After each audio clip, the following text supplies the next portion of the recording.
Hello, മറ്റൊരു weekend എപ്പിസോഡിന്റെ രണ്ടാം part, elimination episode. എല്ലാവർക്കും സ്വാഗതം.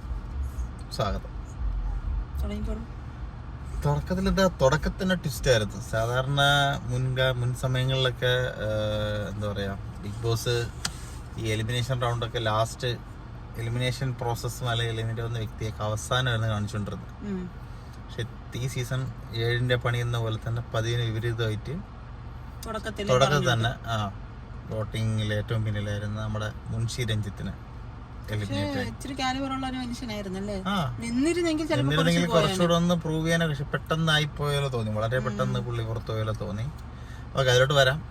പിന്നെ ആ മുൻഷി രഞ്ജിത്തിന്റെ ആ ഒരു എലിമിനേഷൻ അത് അറിയിച്ചതിന് ശേഷം പിന്നെ ബാക്കി കാര്യങ്ങളൊക്കെ നടന്ന അവിടെ പ്രധാനമായിട്ട് നടന്നത് നമ്മളെ പരാതിപ്പെട്ടി വെച്ചതിൽ അനീഷിനെതിരെ വന്ന പരാതികളെ പറ്റിയിട്ട്, പിന്നെ ആദില നൂറെ അവരെ ഫാമിലി മാറ്ററൊക്കെ ഉൾപ്പെടുത്തിക്കൊണ്ട് അനീഷ് നടത്തിയൊരു ടോക്കിന് അത് നല്ല രീതിയിൽ ലാലേട്ടൻ അത് സംസാരിച്ചു. അതിലൊരു അനീഷിനെ പറഞ്ഞത് ശരിയായിട്ടില്ല എന്ന് മനസ്സിലായി കാണണം. കൊടുത്ത എക്സാമ്പിൾ സൂപ്പറായിരുന്നു. അനീഷിന്റെ തന്നെ ഒരു ജീവിതത്തിലെ പേഴ്സണൽ കാര്യം ഇല്ല, അവൻ പറഞ്ഞിട്ടില്ലായിരുന്നത്. ഇവരങ്ങനെ ട്രിഗർ ചെയ്യാൻ അല്ലെങ്കിൽ അങ്ങനെ പറഞ്ഞത് കൊണ്ട് തിരിച്ച് പറഞ്ഞാണെന്ന് തോന്നുന്നു.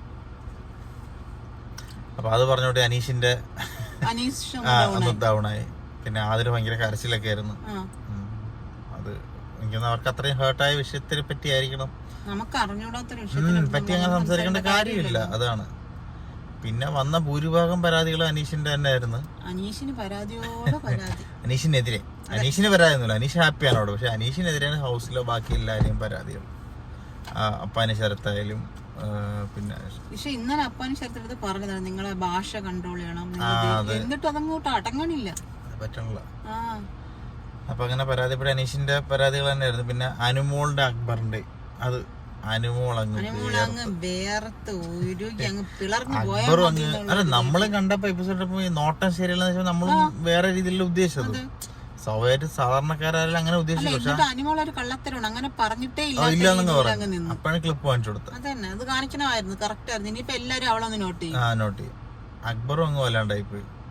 അവ മോശമായിട്ട് നോക്കുന്നൊന്നും നമ്മളൊരു ക്ലിപ്പിൽ കണ്ടിട്ടില്ല.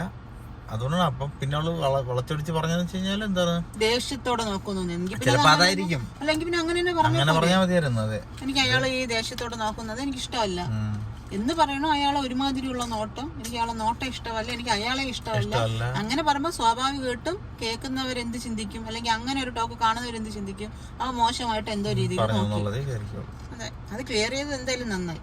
അവനും പുറത്തിറങ്ങി ജീവിക്കണ്ടേ. പിന്നെ അതൊന്നും ആൾക്കാർ കാണുന്നില്ലേ. അങ്ങനെ അത് കഴിഞ്ഞ് പിന്നെ ഒനിലിനും ബിന്നി ആയിട്ടുള്ളൊരു അവരെ പരാതി ഉണ്ടായിരുന്നു. പോയിസൺ എന്ന് പറഞ്ഞത് റെനെ അല്ല, ബിന്നി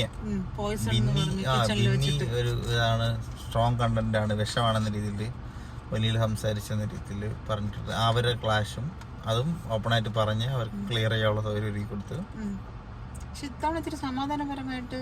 വലിയ സീൻ. പിന്നെ ഇവരിടയ്ക്ക് അനീഷുമായിട്ട് ലാലേട്ടൻ ആ ബ്രേക്ക് പോയ സമയത്ത് ഇവര് നല്ല രീതിയിൽ അഭിലാഷും ഒന്നുടക്കിയായിരുന്നു. തിരിച്ചു പോലെ ലാലേട്ടൻ ചോദിക്കുകയും ചെയ്തു, ഞാൻ തുടങ്ങട്ടെ നിങ്ങൾ കഴിഞ്ഞു എന്നുള്ളത് ചോദിക്കുകയും ചെയ്തു.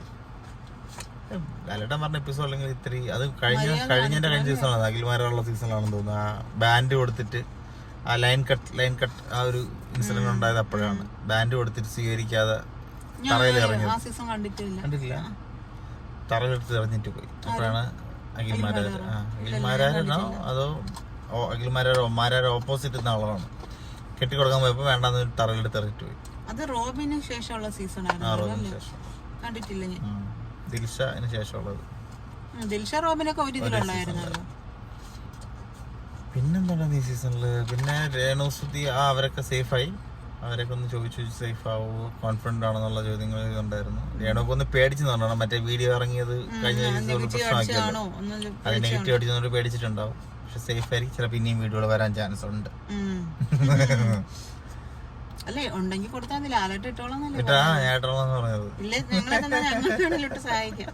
നല്ല റീച്ചും പോകും. വേറെന്താ ഉണ്ടായിരുന്നേ, പിന്നെ അതിനുശേഷം ഫുഡ് കൊടുത്തു. ഫുഡ് അവരെല്ലാരും എൻജോയ് ചെയ്ത് കഴിക്കുന്നുണ്ടായിരുന്നല്ലേ. അവസാനല്ലേ, മുന്നുള്ള കാര്യങ്ങളല്ലേ. എന്താ ഉണ്ടായിരുന്നു ഇത്രയൊക്കെ ഇന്നത്തെ എപ്പിസോഡിനകത്ത് ഉണ്ടായിരുന്നുള്ളൂ. പിന്നെ രഞ്ജിത്തേട്ടൻ പുറത്തോട്ട് ഇറങ്ങുന്ന മോഹൻലാലിന്റെ അടുത്തേക്ക് വരുന്ന ആ പരാതി പെട്ടിയിൽ എല്ലാരും പരാതി എഴുതി. പക്ഷെ രഞ്ജിത്തേട്ടൻ മാത്രം പരാതി രഞ്ജിത്തിന്റെ പരാതി ഒന്നുമില്ല. അതൊരു നല്ലൊരു പോസിറ്റീവ് ആയിട്ടൊരു പുള്ളി ഇറങ്ങി പോയത്. തിരിച്ചു കൊണ്ടുവരാൻ ചാൻസ് ഉണ്ടോ എന്ന് എനിക്ക് സംശയമുണ്ട്, അറിയില്ല. കാരണം അയാളുടെ കാര്യങ്ങളൊന്നും പ്രകടിപ്പിക്കാൻ പറ്റാതെ പുറത്തു പോയതാണ്.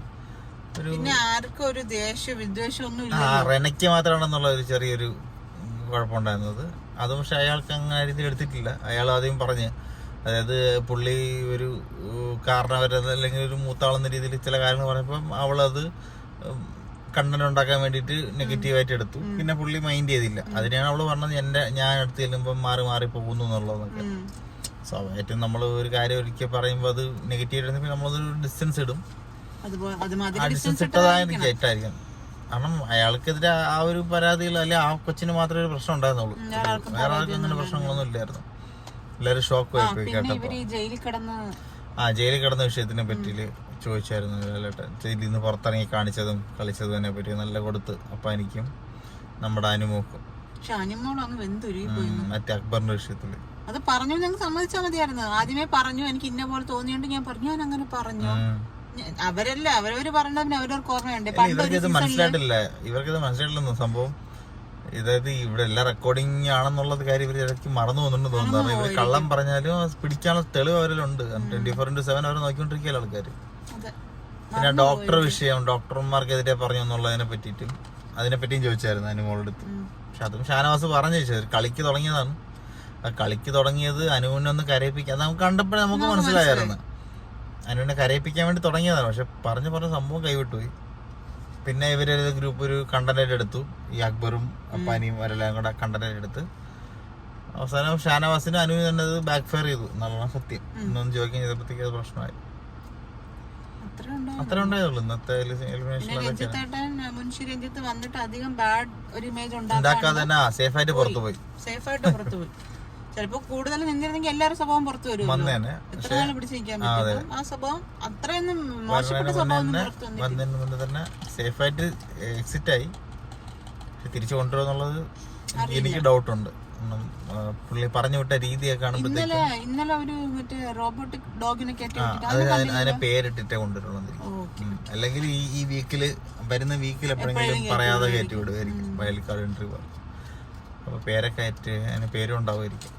പേരെല്ലാരും കൊടുത്തോ? നമ്മൾ ഇതുവരെ ഒന്നും ഇട്ടില്ല, ആലോചിച്ചോണ്ടിരിക്കുകയാണ്. നിങ്ങളും ആലോചിച്ച് പേരിടും, ഞങ്ങളും ആലോചിച്ച് പേരിടാം. ഞങ്ങൾ ഇതുവരെ പേരിട്ടിട്ടില്ല. അപ്പൊ വേറെ ഒന്നുമില്ല. അപ്പൊ അത്രയൊക്കെയാണ് ഇന്നത്തെ എപ്പിസോഡിൽ ഉണ്ടായിരുന്നത്.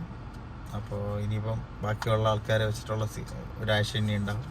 അപ്പോൾ നമ്മളെ കഴിഞ്ഞ രീതിയിൽ ഡെയിലി അപ്ഡേറ്റ് ഉണ്ടാവും. അപ്പോൾ എല്ലാവരും സപ്പോർട്ട് ചെയ്യുക, ലൈക്ക് ചെയ്യുക, ഷെയർ ചെയ്യുക, സബ്സ്ക്രൈബ് ചെയ്യുക. നമ്മൾ പറയുന്നതിൽ എന്തെങ്കിലും മിസ്റ്റേക്ക് ഉണ്ടെങ്കിൽ നിങ്ങൾക്ക് കമന്റ് ചെയ്യാം. അതെ, അത്രയൊക്കെ ഉള്ളൂ. അപ്പോൾ ഇന്നത്തേക്ക് ബൈ.